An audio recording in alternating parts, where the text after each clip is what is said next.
Hi, Captain Steve for BoatTEST.com. And you know, Regal Boats has always been a company that listens to customer feedback, and their customers wanted to step up from the 3300, so they created this, the LS36.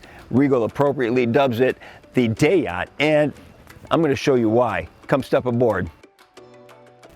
Now, the simple fact is that there's so much to like about this boat. I'm not going to go through a stem to stern features inspection, but I'm going to point out the highlights because there are an awful lot of them, and most of them are standard, starting with this hull side dive door, standard 19-inch walkthrough, and I also like that there isn't a latch holding it open. It's a magnetic catch, makes it so much easier to close.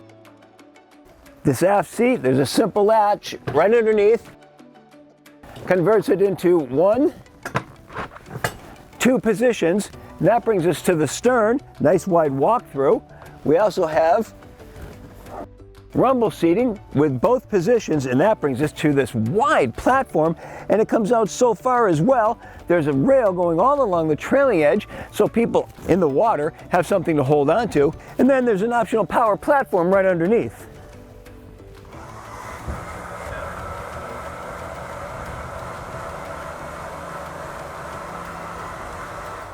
So now we have 1, 2, 3 places to sit and relax, plus an easy place to reboard, along with the side mount ladder. This boat also has standard underwater lights, and I'm already starting to see huge amounts of storage. Take a look at this on the port hand side. This compartment goes all the way to the wet bar. I mean, that's deep. Now here's a thoughtful touch from Regal. They also consider that you'll be at a fixed pier, so we've got a nice step, make it easier to board. Now this cockpit social zone, there's an awful lot to talk about here. First of all, we're already seeing the quality Regal fit and finish that is so synonymous with the brand.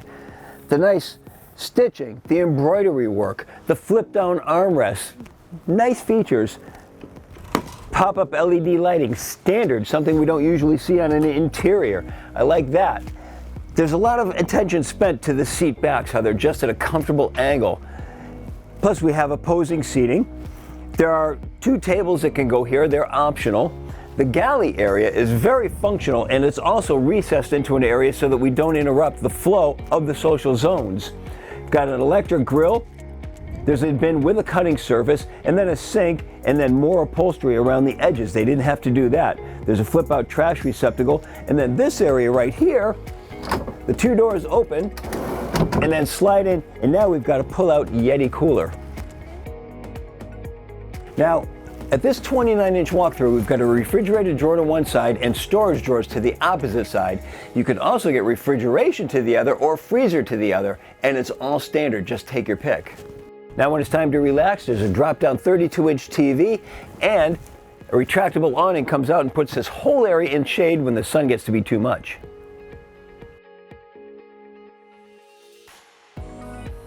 Now I think I would do a little bit of rearranging. I don't need another chill box up here, so I would put the wastebasket here, maybe a set of drawers down here, and that would give me the option to eliminate these drawers and add more refrigeration. Now as we come forward, boy, lot to talk about here, and it just continues with the crazy amount of standard features that are included on this boat, starting with 3 16-inch displays, 2 at the helm and 1 at the observer station, so the observer gets to be an active participant in operating this boat. I really like that feature. Back at the helm, the screens integrate with the Volvo Penta power plant, so there are no gauges. It makes for an uncluttered helm, and I really like that. We've got a hardtop giving us protection overhead, 2 side windows opening manually, giving us air to the side, and take a look at this. If we bring the hardtop back just a little bit, now we've got air coming in, and then it hits this diverter, and then it comes straight down at the operator and the companion.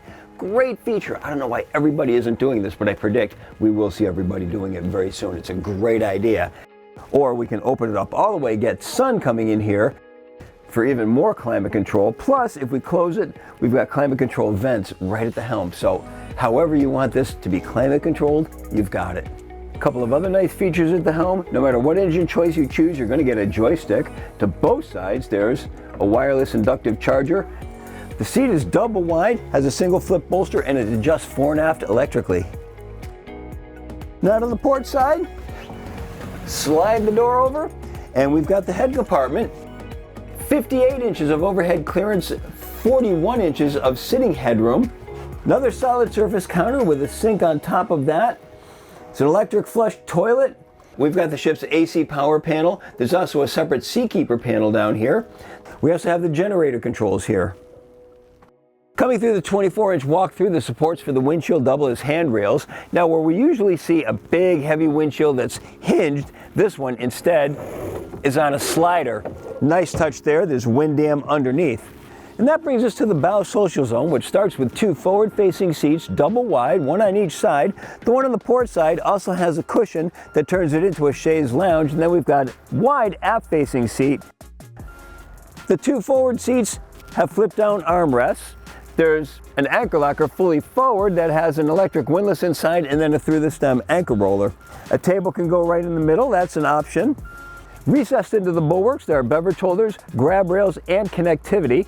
There are padded bolsters going all the way around. On top of the cap rail, there are full-length stainless steel grab rails, and then there are sockets just ahead of that for putting up a Bahamas sunshade.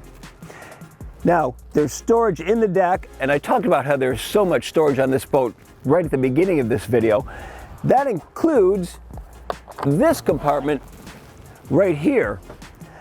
Plenty of room for storage in this space, and if you use this as storage, there are also racks that can go along the sides.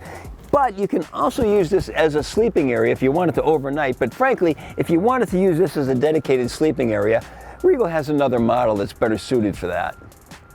That storage continues here in the cockpit. This one forward goes all the way to the helm console. This aft one is insulated and mass-rated. Taking a look at the engine compartment, it'll be all Volvo Penta V8 powered. Choose from 350, 380, or 430 horsepower. Our test boat's powered with the mid-range 380 horsepower, which would give us some interesting test numbers. Now there's a nice roomy installation. All of the engine checkpoints are at the front of the engines. There's a ladder going down into the compartment, making it easy to get to those checkpoints. At the front, there's the Seakeeper 2 over to one side and the 8 kW generator to the other side. Now if you don't opt for the 8 kW generator, then you can also get a lithium-ion battery pack that'll charge the air conditioning system for up to 10 hours or the entire electrical system for up to 5 hours. It's your choice. Now the Fisher Panda generator is diesel, so make sure you remember that at fuel time and don't confuse the 2 fill-ups. So let's get this LS36 underway and see how she performs. The Regal LS36 has a length overall of 37 feet 3 inches, a beam of 11 feet 6 inches, and a draft of 33.5 inches. With the twin 380 horsepower Volvo Penta V8 spinning FH6 prop sets and wound up to 5820 RPM, our speed topped out at 49.7 miles per hour. Best cruise came in at 4,000 RPM and 30.4 miles per hour. It was at that speed that the 23.5 gallon per hour fuel burn translated into 1.3 miles per gallon in a range of 243 miles, all while still holding back a 10% reserve of the boat's 209 gallon total fuel capacity. We reached planing speed in 7.2 seconds and she'll hold plane on down to 13.6 miles per hour. With the throttles pinned, she'll reach 20 miles per hour in an average 8.2 seconds, 30 came and went in 12.3 seconds, and we reached 40 miles per hour in an average 18 seconds. Excellent sport boat handling out of this. It turns like it's on rails, so don't get heavy-handed when you've got a lot of people on board. If you're a test captain, go for it. Then you can really experiment with it. Nice handling boat though. Cuts through waves really nicely. What my favorite thing is, this hardtop, you just open it a crack and then the breeze comes right in, hits this diverter, and then it just blows right on you like it's supposed to. Great feature. I really like the engineering behind that. They did a great job on that. Not a lot of bow rise on this boat when you hit the throttle, so it's not like you have to get heavy-handed with the throttle. Just bring that throttle forward. She comes up on plane really nicely and kind of quickly too. She's got a variable dead rise hull, so she handles really nicely in flat water, but put her in about 1 foot chop and she really eats it up. About 30 miles an hour, that's where her sweet spot is, where she handles it really nicely. Well, she's got the excellent handling characteristics that we've come to expect from the brand, and I think now you can see why she's so well suited as a day yacht. She's also available in outboard power, but that's the LX36 for now. This is my full features inspection and performance evaluation of the all-new LS36 from Regal Boats. For BoatTEST.com, I'm Captain Steve. We'll see you on the water.